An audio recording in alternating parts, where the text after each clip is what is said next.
The happy shrieks of the children in the playground at Divine Mercy RC Primary School drifted around on the bitter Manchester breeze last week. Once, this patch of land where the kids skipped and played tag was the Platt Lane end, its rows of long wooden benches sloping away from behind the goal at Main Road. A lad in a hoodie walked down Blue Moon Way, a street that rose from the ruins of the stadium. He did not know where the small monument that marked the site of the Main Road center circle was, he said. In fact, it seemed news to him that Manchester City had played here at all. "This is Moss Side, mate," he said, and walked on. It is nearly 15 years since they demolished the old stadium, which means a generation of young people who do not remember that being a City fan once meant pain, self-deprecation and a lot of forbearance. A woman coming out of her neighbor's house pointed the way. The center spot is now in a landscaped communal garden.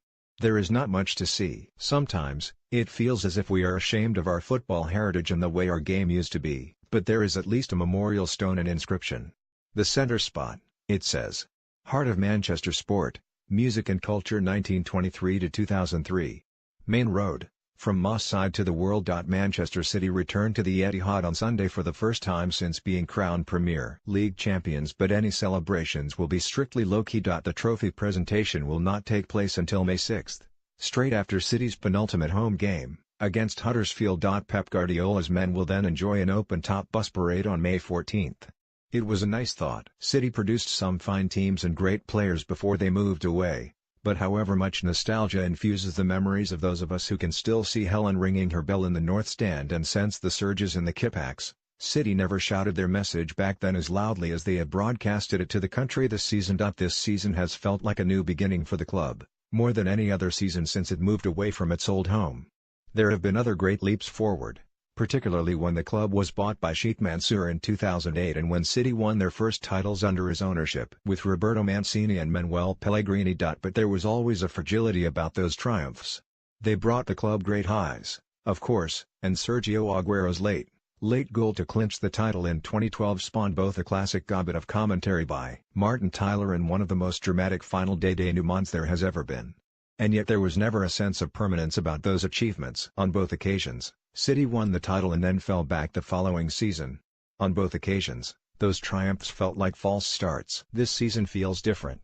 This season feels like the dawn of a new English football dynasty. Yes, the twin Champions League humblings that they experienced at the hands of Liverpool rightly tempered some of the tributes paid to City and their manager, Pep Guardiola, after they clinched the Premier League title with 5 games to spare when Manchester United capitulated by losing at home to West Brom last Sunday. City fans do not mind too much about that. The Champions League exit was a shock, but they will be back next season and will be among the favourites to win it. Their elimination does not wipe out the astonishing season their team has had. It does not wipe out the memories of the breathtaking football they have played. It does not change the fact they will go 16 points clear of United if they beat Swansea on Sunday. It does not expunge the records they are breaking. Nor does it alter the importance of their achievement. City's title victory under Guardiola is the most significant triumph in the domestic game since Sir Alex Ferguson won his first with United in 1993. That ushered in a new era in English football, and when City clinched the championship last weekend, it promised to do the same. There is no sense that this City team will fall away.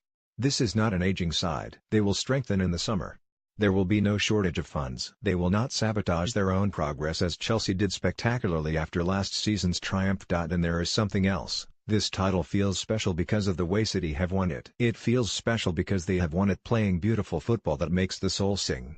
The way City play comes with risks. Maybe a little more pragmatism would have served them well on those European nights against Liverpool, but with pragmatism, much of their magic would be lost. City are so far ahead of the rest of their domestic challengers that it is difficult to see them being caught next season, although Liverpool's performances against them and their own upward trajectory underline the fact that Jurgen Klopp's side is the most exciting and vibrant of the potential challengers. City do not look like a collection of players who will slow down. It comes from the relentlessness of their manager.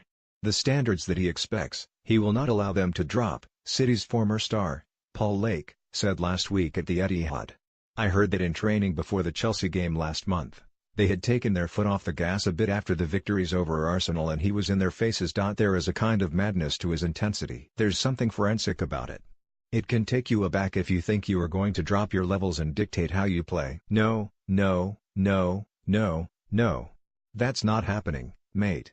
And if you do drop your levels, Away you go. Lake took some stick from United fans earlier this month after he was recorded at halftime of the Derby match at the Etihad waxing lyrical about City's performance. United promptly scored 3 goals and delayed City's title party, and United supporters made sure Lake's musings went viral. Some City fans did not begrudge United that slice of glory. "That was us for the last 20 years, lifelong City supporter John Marshall told me.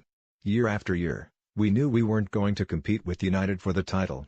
All we had was the chance of beating United in the Derby. So I know how they felt." Lake is a superb analyst of the game and is well placed to put what City have achieved under Guardiola into context. An outstanding midfielder whose career was cut short by injury, Lake was a symbol of a club that became a hard luck story, a team whose fans were called long-suffering, a club that seemed destined to live out its existence in the shadow of United. That has changed. Sheikh Mansour and City chairman Khaldoon Al-Mubarak started the process and Mancini and Pellegrini furthered it. But it took the arrival of Guardiola to start the revolution at City and the wider English game. Others crow when he stumbles, but that is because they yearn for some sign of weakness and because they would love him for their own. The football City have played this season is the football Roman Abramovich has wanted to see since he saw United beat Real Madrid 4-3 in 2003 and bought Chelsea. "It is the fantasy football everyone craves." It was a revolution when Pep arrived, said Lake. "It's the intelligence of the football that I had never seen before. We talk about the fans being the 12th man, but to me, Guardiola's philosophy is the 12th man. It is as if the game slows down. It is as if they are seeing it in slow motion, like a flight to a human. When it slows down, there is still that quality. We rest in possession. That is something that this country has never seen." Think about that. When someone comes from a different country, when he bears his football soul, people that are open-minded and innovative and excited by different ideas and philosophies will buy into that and embrace it. But the football community at large, the fan bases, they don't like change. There is skepticism. It's the told-you-so culture. Change creates fear, but you need to give it a chance.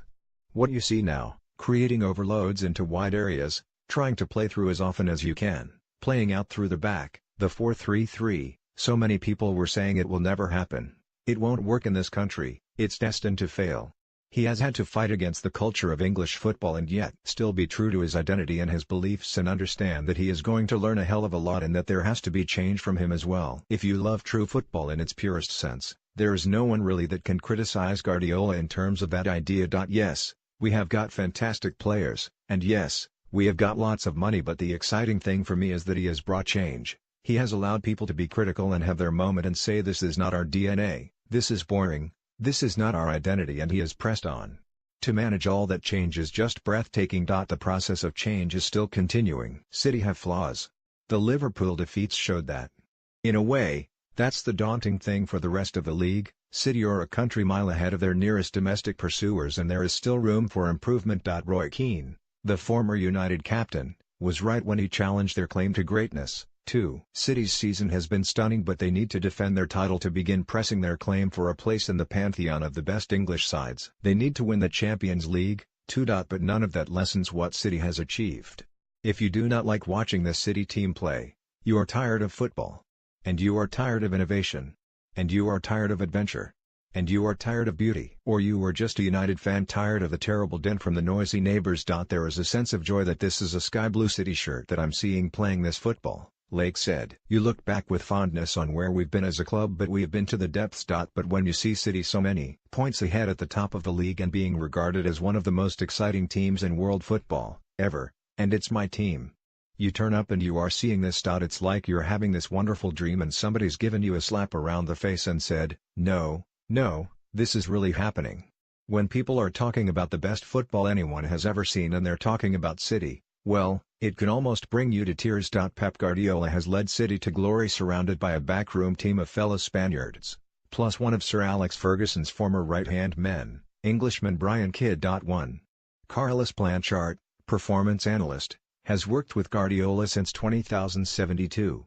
Manel Astiarte, head of player support and protocol, who is also a gold medal-winning Olympian at water polo. 3. Rodolfo Borrell, assistant coach, a one-time head of coaching at Liverpool's academy under Rafa Benitez. 4. Mikel Arteta, former Arsenal midfielder, who left the Emirates to become a City coach. 5.